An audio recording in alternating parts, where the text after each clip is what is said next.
Good morning students. Today we are going to start with the fourth chapter of Beehive, A Truly Beautiful Mind. This chapter is about a famous scientist, a famous physicist, Albert Einstein, who you know in his childhood he was not a very bright child, he was not a very brilliant child, but when he grew up he became a great scientist and he won Nobel Prize for his work. He made many discoveries and inventions in physics, and his struggle in his education, personal life, etc. is described in this poem, and how he rose to the fame and glory. He was deeply shaken at the destructive powers of nuclear energy, and he proposed for the formation of the world government and worked for the development of peace and democracy till he died in 1955, and he is remembered today as a world citizen. So let us discuss the title of this poem, A Truly Beautiful Mind. It is an appropriate title, but one can wonder how can a mind be beautiful? But it encompasses both the intelligence of Einstein and his humanistic tendencies. As a genius, he made an immense contribution to the world of science by presenting his scientific theories, and as a human being, he preached for peace and democracy. Thus, his mind was really beautiful and teeming with new ideas and human cause. So, let us start our lesson. Take out your books and notebooks, etc., so that you can note down important points and word. Albert Einstein was born on 14th March 1879 in the German city of Ulm without an indication that he was destined for greatness. On the contrary, his mother thought Albert was a freak. To her, his head seemed much too large. So he was born on 14th March 1879 in a German city of Ulm, and nobody could predict at that time that one day he would become a great scientist. On the contrary, on the contrast, his mother thought he was a freak. Freak means abnormal child, because his head was very large. At the age of 2.5, Einstein still was not talking. When he finally did learn to speak, he uttered everything twice. Einstein didn't know what to do with her other children, and his playmates called him Brother Boring. So the youngster played by himself much of the time. He especially loved mechanical toys. Looking at his newborn sister Martha, he is said to have said, "Fine, but where are her wheels?" Now, he was, as you know, he was a slow learner in the beginning. He began speaking very late also. Okay? After the age of 2.5 years, he started talking, he started speaking, and in the beginning, when he started speaking, he uttered means spoke everything twice, and Einstein didn't know what to do with other children, and his playmates called him Brother Boring. Einstein, he is not very friendly with other children also. He is not friendly with his playmates, so the other children, his classmates, his friends called him Brother Boring. So the youngster played by himself much of the time. So he was all alone, and he is playing with his own. He especially loved mechanical toys, as he has a scientific bent of mind. From the beginning, he loved mechanical toys, and it is said when he saw his newborn sister Anna, he said, "Where are her wheels?" He considered her also a mechanical toy and asked for the wheels. A headmaster once told his father that what Einstein chose as a profession would not matter because he will never make a success at anything. Einstein began learning to play the violin at the age of 6 because his mother wanted him to. He later became a gifted amateur violinist, maintaining this skill throughout his life. Amateur means when one does something for his or her enjoyment and not take it as a profession. So, once his headmaster also told his father that he would not be very successful in his life. Any profession he may choose, but he will not be successful because he considers him a slow learner. And he said he will never make a success at anything. Means he will not be successful in any of the profession. Einstein began learning to play the violin at the age of 6 because his mother wanted him to. His mother was very encouraging and she encouraged him to learn how to play the violin, and he learned it very well, and he became a gifted amateur violinist, maintaining the skill throughout his life. So he started learning at the age of 6 and he became a very good violinist, and he maintained this you can say hobby throughout his life. But Albert Einstein was not a bad pupil. He went to high school in Munich, where Einstein's family had moved when he was 15 months old, and scored good marks in almost every subject. Einstein hated the school's regimentation and often clashed with his teachers. At the age of 15, Einstein felt so stifled there that he left the school for good. Now, Albert Einstein, he was not a very bad pupil. He went to high school in Munich. He started his study in Munich, and Einstein family had moved to Munich when he was just 15 months old. So he continued, he started his education in that school only, and scored good marks in almost every subject. He scored very good marks in every subject, but he hated school's regimentation. Regimentation is discipline or order.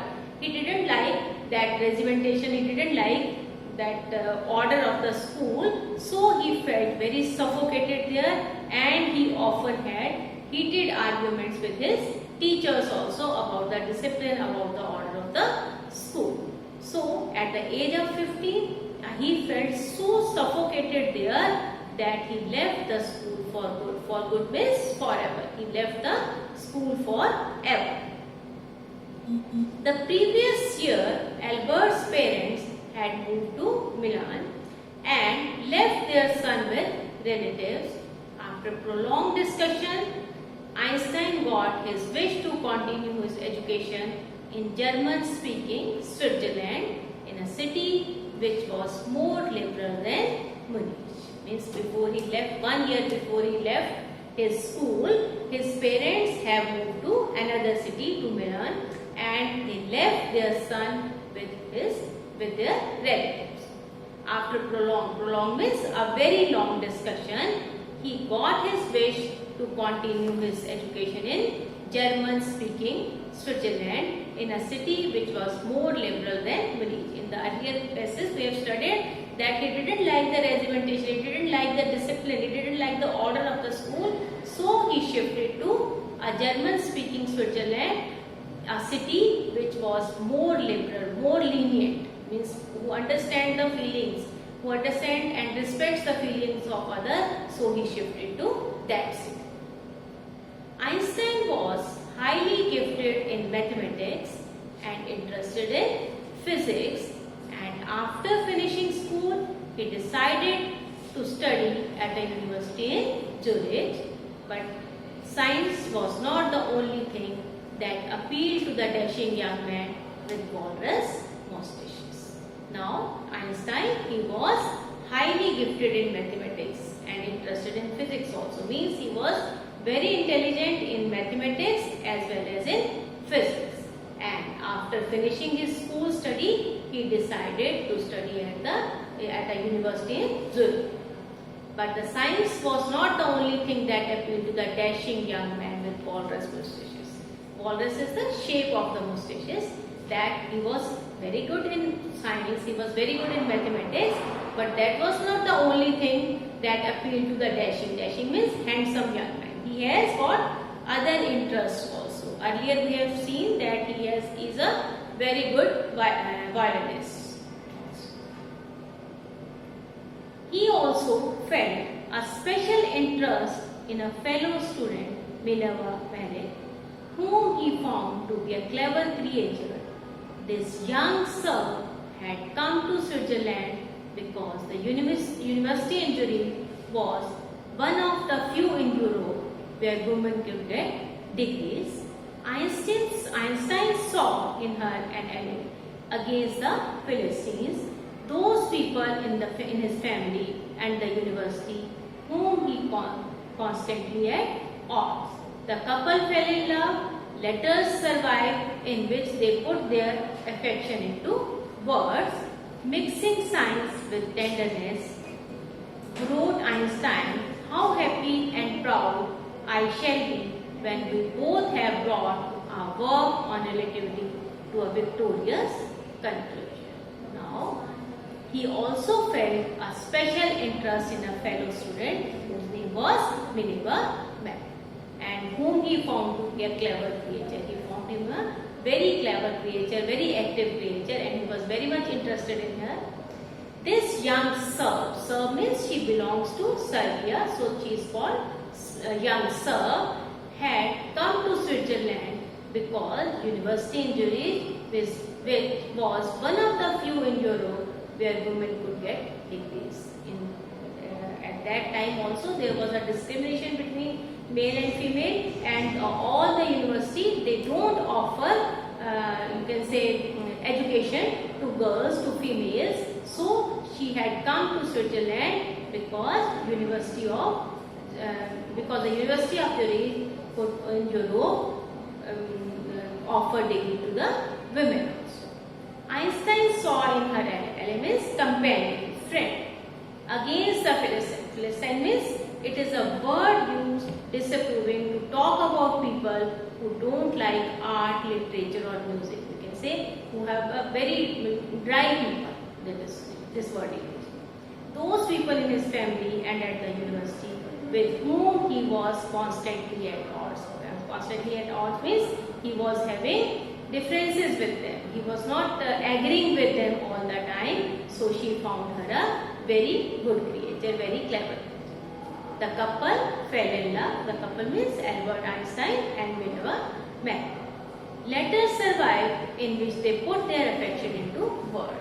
So they exchanged letters also, and as they love literature, both they love you can say this all these things except science also. The letters in which they wrote, they put their affection into words, and mixing science with tenderness. So they mix science with the tenderness. And wrote Einstein, "How happy and proud I shall be when we both have brought our work on relativity to a victorious conclusion." So in one of his letters he wrote that he would be very happy and proud when we both have brought means when we both conclude our papers on the theory of relativity, and we will have a victorious conclusion about this.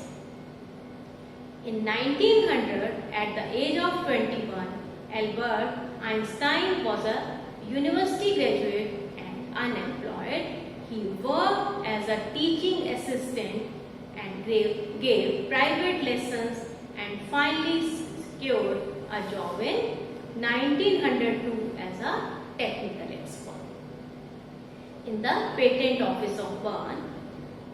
While he was supposed to be assessing other people's inventions, Einstein was actually developing his own ideas in secret, and he is said to have jokingly called his desk drawer at the work the Bureau of Theoretical Physics.